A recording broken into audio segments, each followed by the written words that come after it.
the Reconstructionist Radio Podcast Network presents Worldview Media Podcast, where Gordon and Joyce Runyon view popular media through the lens of the biblical five-point covenant model to help believers appreciate and apply principles of exciting narrative and engaging storytelling. Hello and welcome to the Worldview Media Podcast, Episode 7.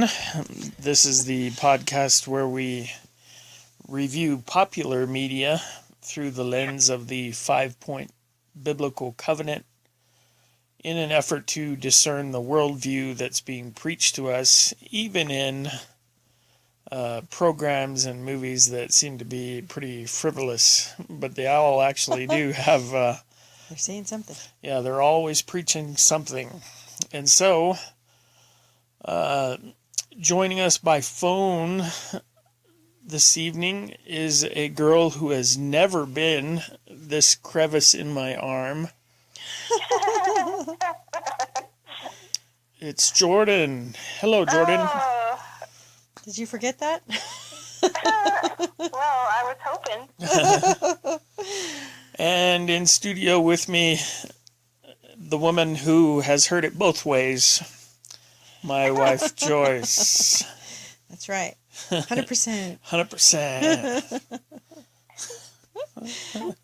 That's not a psych thing, though. That's just our thing. It's just a crazy thing.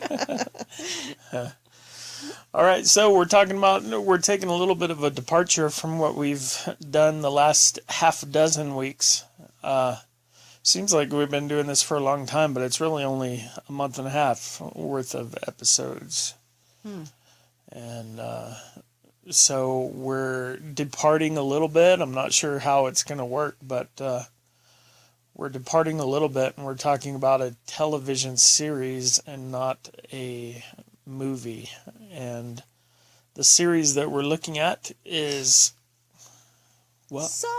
Psych! Right, and so we're looking at Psych, which aired on the USA Network several years ago, finished up, and is now available on Netflix. And correct me if I'm wrong, but this was one of our family's favorites. Yeah, I think we watch. all enjoyed Good it. one Yeah, to watch.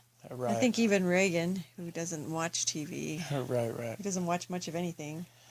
Yeah, I think that's right. And so we're going to talk about Psych. Now, I guess our thought was that talking about a whole series, we might be tempted to kind of stray far afield, and it would be like a shotgun blast. And so we tried to discipline ourselves to just limit our examples to one episode. So the episode we're looking at is episode 2 of season 2, and it's called 65 Million Years Off.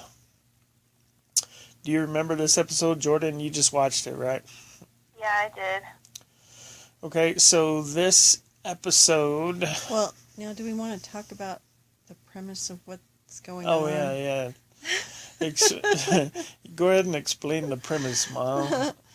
Well, there's this younger kid who is really very gifted in catching a lot of details, I would say.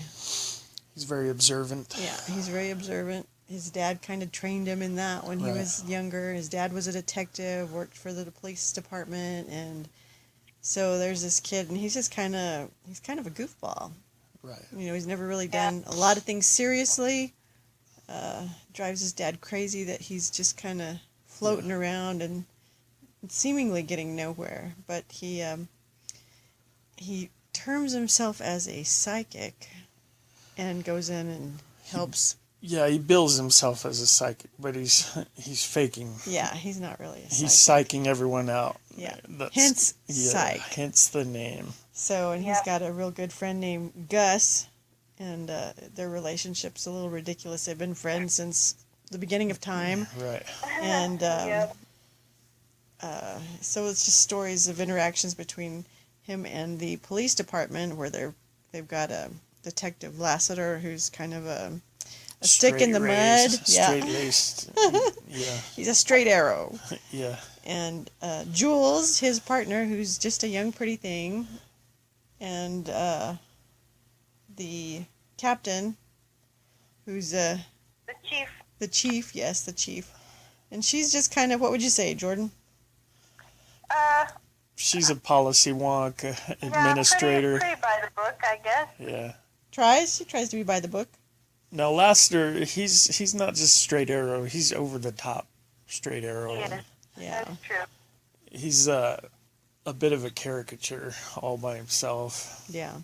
But the premise is then that the way Shawn is going to make money is he's going to get himself hired by the Santa Barbara Police Department as a consultant Yes. on murder cases. Various cases. Missing persons and stuff Yeah. like that. Whatever they can't solve. Right. And so the whole running gag is that he's pretending to be psychic when he's really just very observant. Mm-hmm. And he really plays that up quite a bit. yeah. And that's where a lot of the comedy comes in, just his ridiculous pretending to be psychic and Gus going along with him. Yeah. So there's your premise. When we start talking about transcendence, as we think about the whole series, does anything occur to you? What is transcendent in the Psych universe? Well, having it be a, kind of a police mystery show, Right. it would seem like it should be the law. You would Right. think it might be the law. Right. Then Shawn is always kind of breaking the law Right. by Yes. pretending Right. to be a psychic, and then And even how when he, goes into places without jurisdiction to do his illegal searches before the police show up and stuff. Right. Yeah, so it's not really the law. right, you might think in a detective show, especially one that involved the police, then you might think the government would come close to being the transcendent power, but really it's not, is it? No. In Psych, it's I almost hate to say it, but it's almost like it's Shawn. Yeah. That Shawn gets to decide what's really right and wrong, and Yeah. he breaks the rules as he needs All to, the time. and, Yeah. and the ends kind of justify the means. Yeah. That's probably jumping ahead. I think that's probably a good statement of the ethical system in place most of the time is the ends justify the means. But yeah, I'd agree with that. And the other thing I was thinking, it being a show about a fake psychic, there are a lot of episodes where they kind of, they're faking spirituality and they're faking messages from the other world and stuff like that. And, but really, I think, at least from, if we go with the idea that Shawn represents transcendence, or the thing closest to transcendence, then his faking of the revelation that he claims to be receiving really kind of points to the fact that he's really a materialist, and throughout the show he really doesn't believe in spirits and stuff like that. Right. At least when he's had time to think about it. There are times he can get scared when he thinks it might be a ghost or Yeah.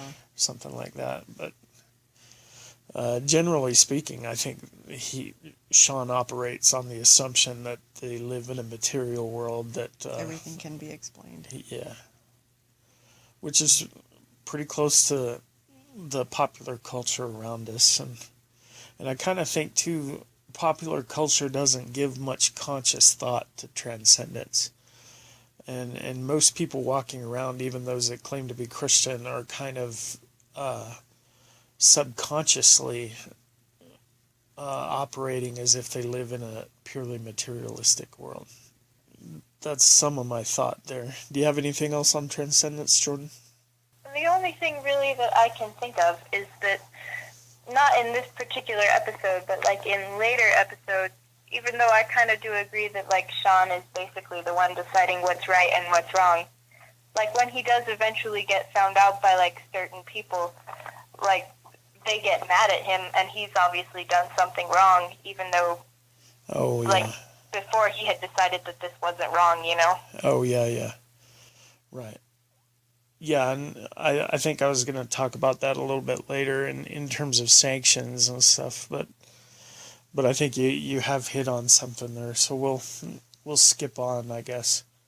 The other thing that I wanted to mention, transcendence-wise, is a lot of people kind of complain about TV and the movies that people of faith, and Christians in particular, are never portrayed like normal people, and they're always crazy or deviant or something. And really, that's not true in Psych. They've got some recurring dealings with at least one Catholic priest and maybe nuns at certain times or something. And well, I think even Gus. Yeah, and Gus and his family have beliefs and. Right, and they go to church at a couple of different times, and it's always done respectfully, and they kind of buck that popular trend. You know, people that are devout religiously are not mocked for that at all, and in fact, Gus kind of represents that a little bit in terms of, you know, throughout the series, his character is respectful toward Christianity and toward the Bible specifically, and, you know, kind of gets after Shawn for not being quite as much that way, you know. Right. Being disrespectful. Right. Yeah. Or not caring very much, you know. Shawn, don't tell me you've never read the Bible. You know. Yeah. Right. Okay. So I was thinking about then after transcendence about representation or hierarchy and who represents that transcendent power. And what kind of occurs to me a lot of the time in fiction, when transcendence isn't specifically talked about very often, generally the author's ideas about transcendence can kind of be discerned by looking at the hero or the main character. You know, what does the hero believe? And a lot of the time those things kind of mimic the views of the author. That's not a hard and fast rule. Sometimes that's a little bit different. And let me suggest this to you. If we do that, it kind of seems to me like I didn't notice it while the series was running, but as we watched this last episode and thought specifically about it in terms of worldview, it occurs to me that maybe Shawn and Gus are a modern day Sherlock Holmes and Dr. Watson, and and in that case, Dr. Watson, more than Sherlock Holmes, represented the worldview. Sherlock Holmes was kind of the weirdo. Right, he was the sore thumb sticking out who didn't really belong, and I kind of wonder if maybe that's not the same way in Psych, where Gus is really more representative of regular people and. Well, he's definitely much more normal. Right, right, sure. So, I guess I'm not sure. Does Shawn represent the closest thing to transcendence, or does he represent a deviation from it? And in which case, if Gus is more representative of transcendence here, then that transcendent power would be what Mom was saying at the first. You would think in a murder mystery that the civil authorities would be the closest thing to the highest power, you know. Yeah. And so that was just interesting to think about there. But even in that relationship between Shawn and Gus, you know, Gus knows everything that's up. He knows that Shawn's putting on an act. Oh, and yeah, sure. He's absolutely aware that he's kind of his crazy friend that just catches a lot of stuff. But he's still, you know, he's still there by his side and kind of going along with the act. And even in this episode when he was opening up the shed, right. And Gus was the one who did it, but Shawn was going to be the one who took credit for it. Right. And he's like, give me the numbers. So, Right. Shawn and Gus goes along and supports him in all this the deception of him being a psychic. Right. Yeah, that's true. Kind of grudgingly sometimes, but he does go. Yeah. Well, he's his friend and he supports him. Yeah. Ultimately. Yeah. And In I was lots like, of ways. yeah. Part of what I did in preparation for talking about this is I went on a site where fans were talking back and forth about Psych, and they were pointing out that a lot of people have the opinion that at bottom it's really not so much a murder mystery as it is the story of two friends and their friendship and stuff. But Yeah.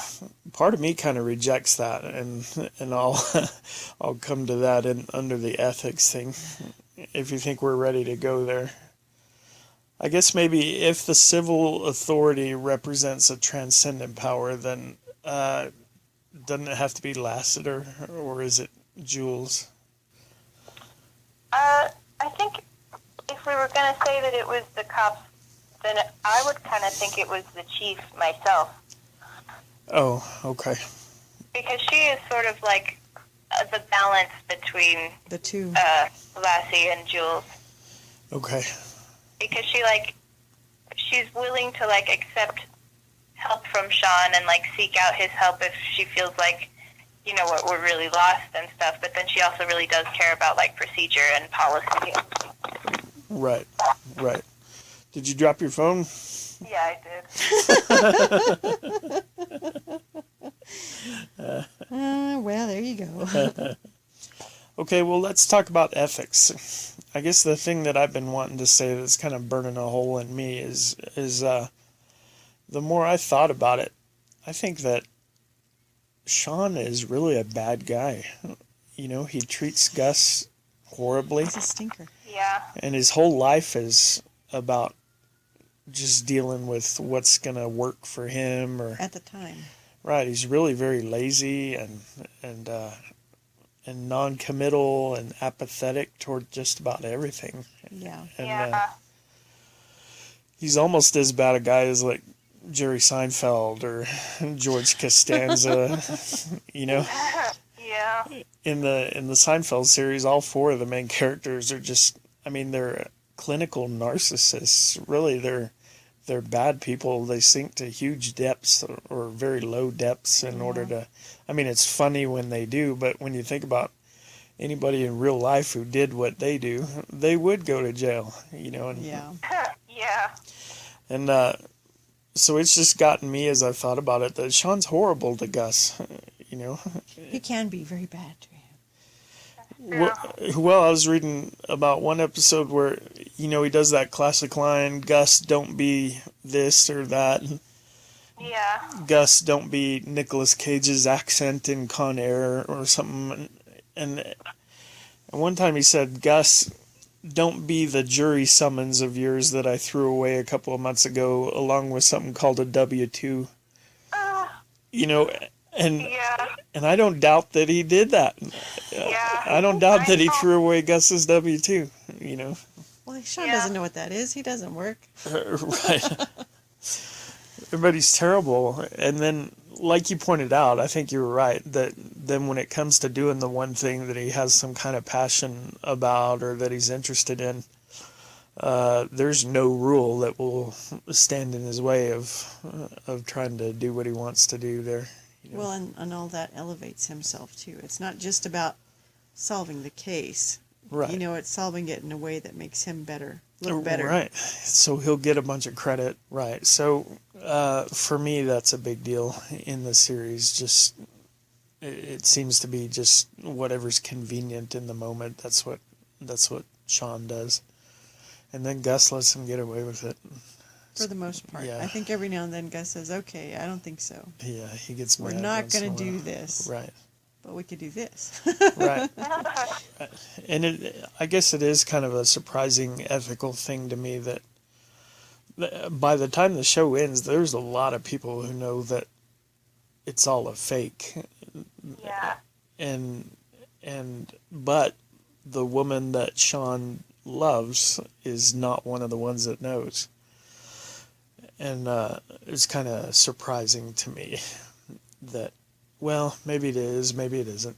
Maybe he just felt like if he let the cat out of the bag with Jules, that it would put her in a bad spot being a police officer. And now how's she going to deal with this guy knowing what the truth is about him and stuff? So I thought that was an interesting moral crisis, and it did play out over the whole series. Yeah. Well, then, but you have to look at, then their whole relationship was based on lies. Yeah, right. And so, that's something you got to give pause and say, well, do I really know who this person is if this is what's been going on? And so I can see his hesitation with her wanting to find anything out. Yeah. And it wasn't just that she found out. He did at some point realize we can't have a real relationship without her knowing the truth. And so right. he does finally come clean with her at the end. All right, so are we ready to move on to point 4, sanctions? Okay. Okay, under sanctions, I think generally speaking, the bad guys always get what's coming to them. Yeah. The one, it wasn't in this episode, but kind of the one exception that kind of sticks out in my mind is Despero. Yeah. Right. And I guess I ended the series not really sure whether he was a bad guy or a good guy. And yeah, it's so confusing. yeah, I'm sure that was on purpose, but Yeah. that was part of the gimmick of his character. But yeah, I'm not sure he got what he deserved. Yeah, what did he deserve? I don't know. I kind of, but then I kind of think about Gus too. Gus is a sympathetic character. He's one of the co-main characters, and he's kind of spent his whole life in the series trying to balance out Shawn and keep some kind of rein on him and keep him within the boundaries of decency. And I'm not sure what he got for that at the end, Yeah. And in every series, he never really got rewarded very much. Yeah, it just seems like he kind of gets more of the same, Right, he gets in trouble at his real job and stuff, and he loses his job here and there, and gets accused of murder at his real job, all these other things, just because he's mixed up with this basically lunatic guy, Yeah. I've forgotten about the one. He didn't win the spelling bee that one time. Yeah, poor Gus. Yeah, so I felt bad for him. But, that is kind of the materialistic worldview, though. If you don't believe there's a personal, transcendent power making sure that things even out at the end, then what happens to people really is just kind of a matter of randomness. And a whole lot of folks believe that in our culture, that good things just kind of happen and bad things just kind of happen. And well, they believe that until something bad happens to them, really. Well, and then it's all, well, where's God when all this bad stuff happens? Well, I think that's an extension of it, though. I mean, when the bad things happen to you, if you're upset about that, then doesn't that kind of point to an underlying belief that this didn't happen the way it was supposed to, or I guess I don't know what I'm trying to say. Well, I see what you're saying is that everybody says this is random and things just happen and there's no real control, or there's no real, it's just, you toss it up in the air and how it lands, it's right. Random. Nobody knows anything. But then when something really bad happens, well, then that's no longer the case. These things can't be random. There has to be someone who's let the ball drop, so to speak. And so that's why this bad stuff has happened. And so it's kind of a disconnect because you can't have it both ways. Right. If everything's That's just what I was whatever, trying to say. then you can't get upset when that whatever goes bad. When it Right. goes really bad, you can't say, well, somebody who's in charge here. Right. When you say, well, nobody's in charge here. Exactly. And there is a philosophy within Christianity. I'm a post-millennialist, and I believe Christ's kingdom will be victorious in time and history. But there's a large segment of the Reformed Church that is amillennial, and there's a large number of amillennialists who really kind of believe that in this age that we live in, there's no real connection between sanctions poured out in time and history and the actions of the people on whom they are poured out. So that all millennialists can kind of be in the same place of believing that good things happen and we can't really say why they happen, or bad things happen, and it's wrong for us to try to figure out what we did to deserve that or anything like that. So there is a strain of amillennialism that really divorces sanctions in time and history from ethics. And I just feel like that's dualism, and it frankly kind of mirrors a materialistic mindset, which says it doesn't really matter how I act. It's just these good things and bad things are just kind of random. But someone with that viewpoint, so then how do they deal with Scripture?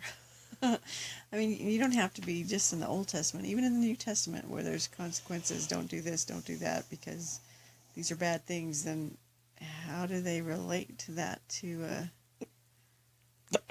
themselves? I mean, what are these people doing? Well, right. That's why I'm not a non-millennialist, because I can't figure out a coherent answer to that question. Yeah, that's the whole thing. We believe that God really does pour out sanctions in time and history. Now, maybe not on a one-for-one basis. Yeah. I'm not stubbing my toe for every single bad thought that went through my head or something like that.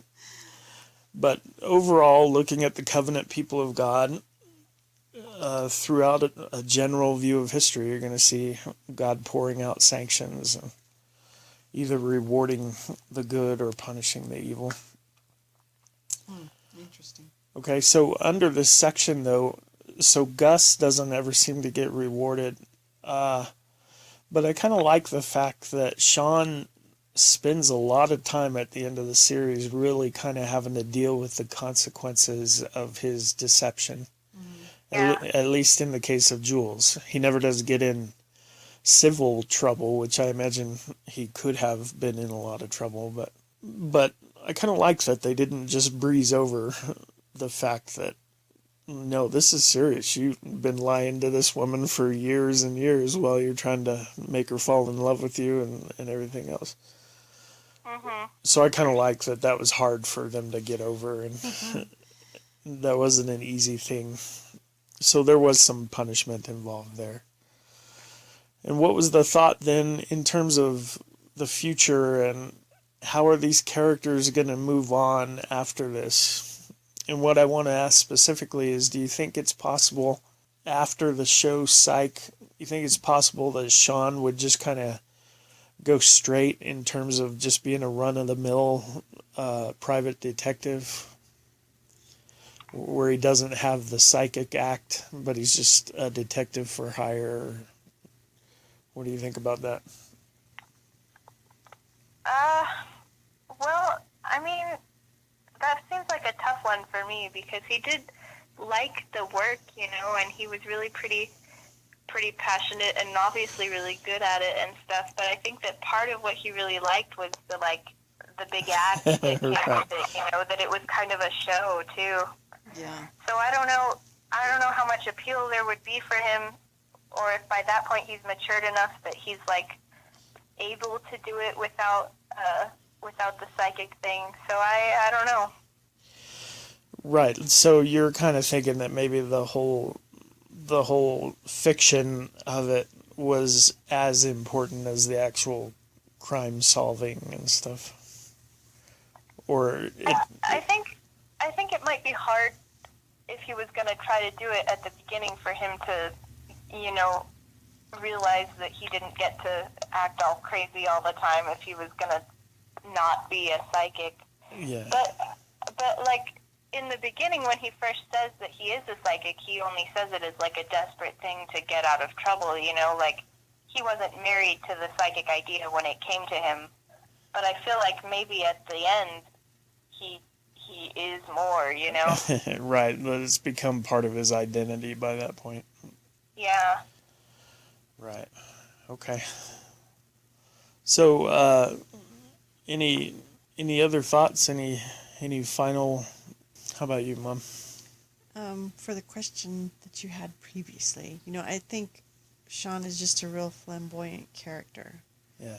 And even if he was to continue doing that, you know, I think he would just make a production of it. I don't know if he'd have to be like, I'm a psychic, but I still think that he would.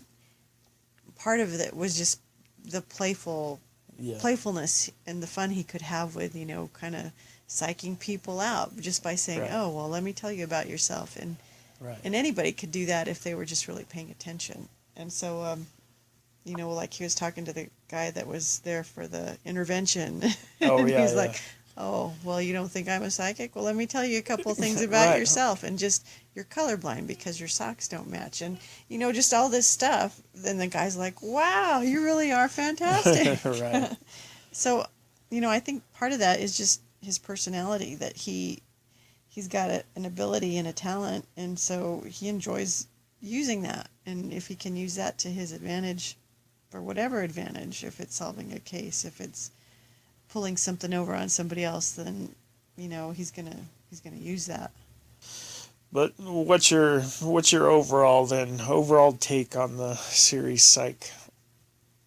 Well, it's ridiculous. Yeah, it is ridiculous. That's part of the fun. I think the fun for me is that they've got Shawn and Gus growing up together in the 80s, and then the bulk of the show then is just peppered with ridiculous 80s references, and you know, it's probably a lot more fun if you live through the 80s to then hear all their references, and it is just ridiculous, and it's a lot just for fun, and it's a good time. But it is kind of preaching a worldview, though. And, yeah. Well, that's important to recognize, because in all the programming that's out there, there is a message that's being sent out, and sometimes you just don't want to discern it or look at it and say anything other. Oh, you know, this is just something that's lighthearted, and I don't really need to pay attention to it. But there's always some message running through there, and sometimes they'll throw in, you know, maybe something about lesbians or gay people, right. and oh, you know, yeah, that was there, but it wasn't.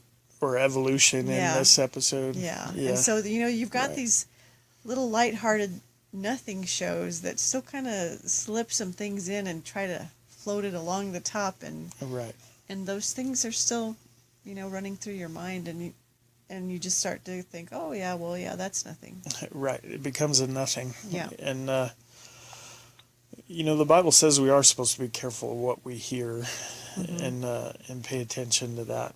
And I got in a conversation with a guy about our podcast that we do here this last week, and he was kind of questioning some of the choices of the things that we decide to review.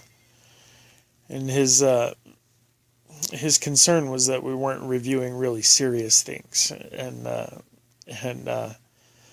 what you just said is kind of part of my point, is that if you think of something serious, like, for instance, the movie Atlas Shrugged, which, you know, comes from the Ayn Rand novel, the classic libertarian, philosophical, fictionalized, novelized explanation of libertarian philosophy. The movie came out and did absolutely nothing to the culture, you know.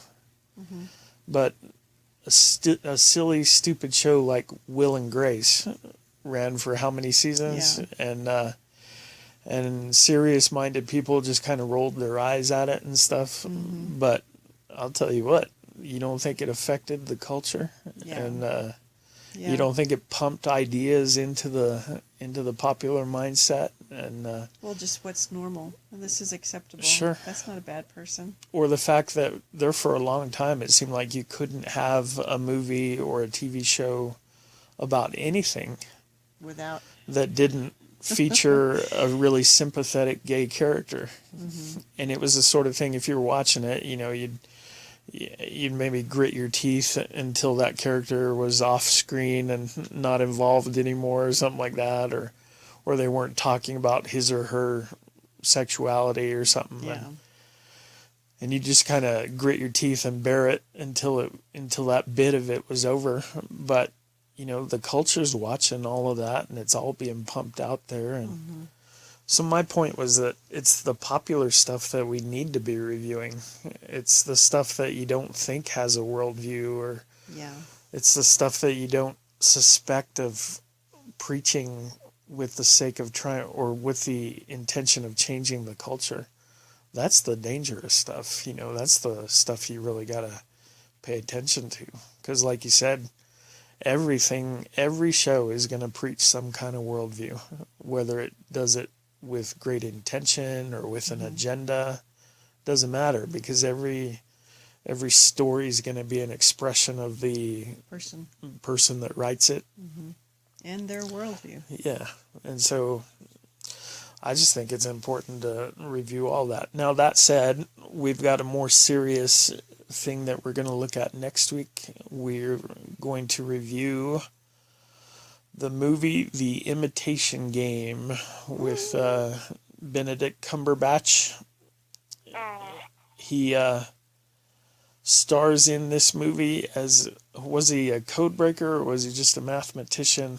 But yeah, he was like a math guy. He invented the computer is what he did. Oh, okay. And so a guy who probably should be more famous than he is, but he helped crack the famous Enigma code that the Nazis were using during World War II. It was kind of thought to be an uncrackable code, and he figured it out, and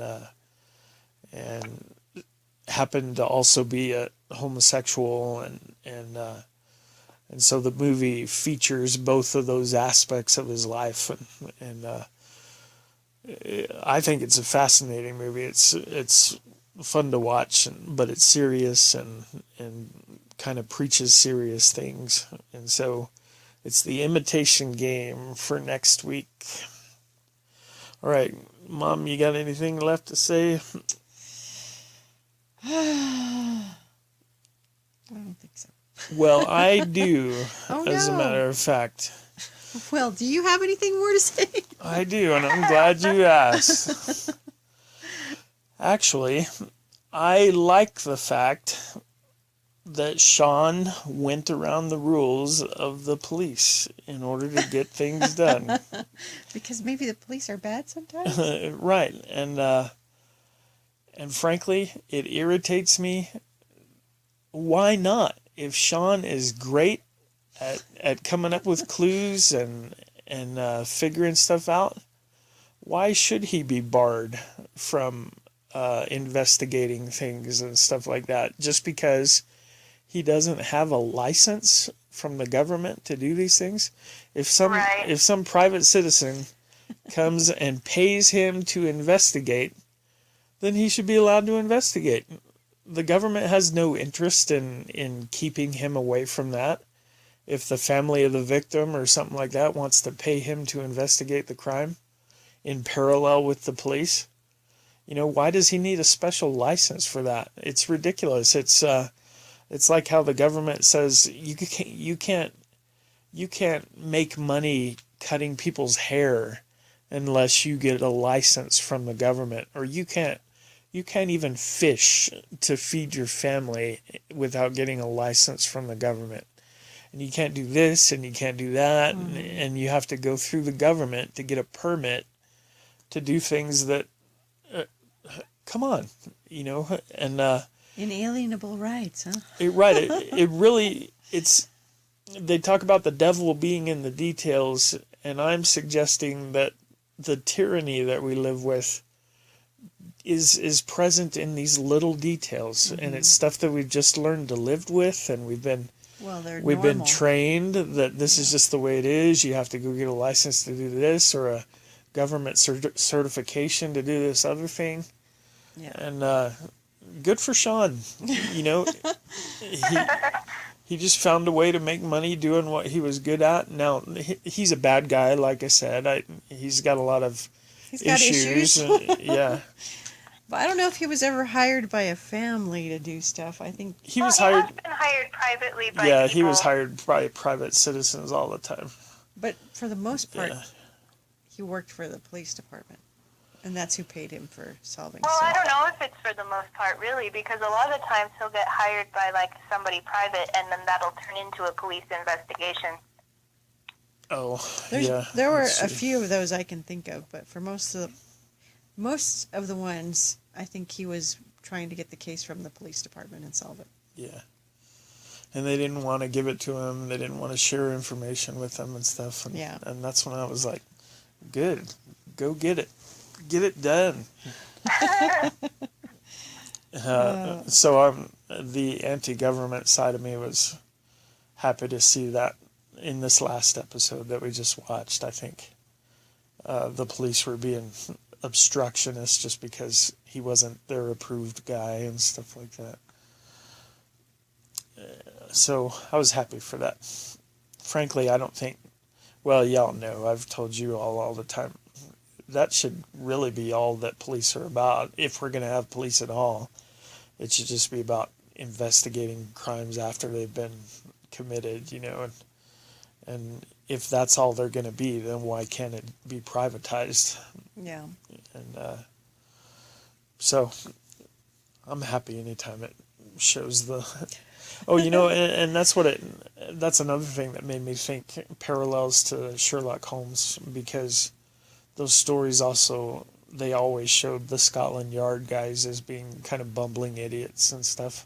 Mm-hmm. Yeah. And Sherlock's always showing them up, and most of the problems that Sherlock got were from members of his own family, and you kind of find those parallels in the Psych story. Yeah. Right. So that was cool. All right. Well, that was good information. Oh, good. You like that final insight? Final insights. All right. All right. Well, we've done about all the damage we can do, I think. So we'll call it quits. So imitation game next week. Will you be available to do this with us, Jordan? I don't know. Classes will be starting next week. Hey, you got to prioritize your life. I know. All right. So, well, let's say goodbye. Say goodbye, Jordan. Goodbye. Mama, say goodbye. Goodbye, Jordan. Bye, Mama. All right. And as always, we want to just keep encouraging you to think in terms of worldview, think in terms of creativity, and learning to apply the Word of God and the biblical covenant to all areas of life, including entertainment and how we amuse ourselves, and do it all for the glory of God. So thanks for tuning in. Find us on Facebook under Worldview Media Podcast, and interact with us. It's great to hear from you guys, and so we'll see you next week. God bless you. Bye. Bye-bye. Bye. Thank you for listening to the Worldview Media Podcast. Please visit reconstructionistradio.com to check out the other podcasts in our network and to download our free audiobooks.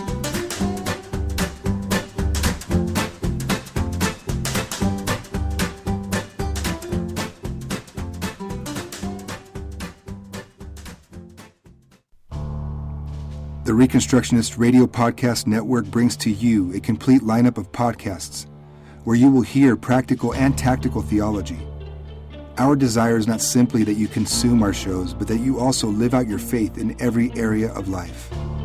We can talk all day long about these things, but if we fail to put them into practice, then we fail as ambassadors of Jesus Christ our King. Subscribe now to your favorite Reconstructionist Radio Podcast Network shows, or you can subscribe to the Reconstructionist Radio Master Feed, where all of the content we produce, including the audiobooks and audio articles, will pop up as soon as they are available. And don't forget to visit reconstructionistradio.com to volunteer as a narrator or to partner with this ministry financially. May the Holy Spirit stir you into action for Christ and His kingdom.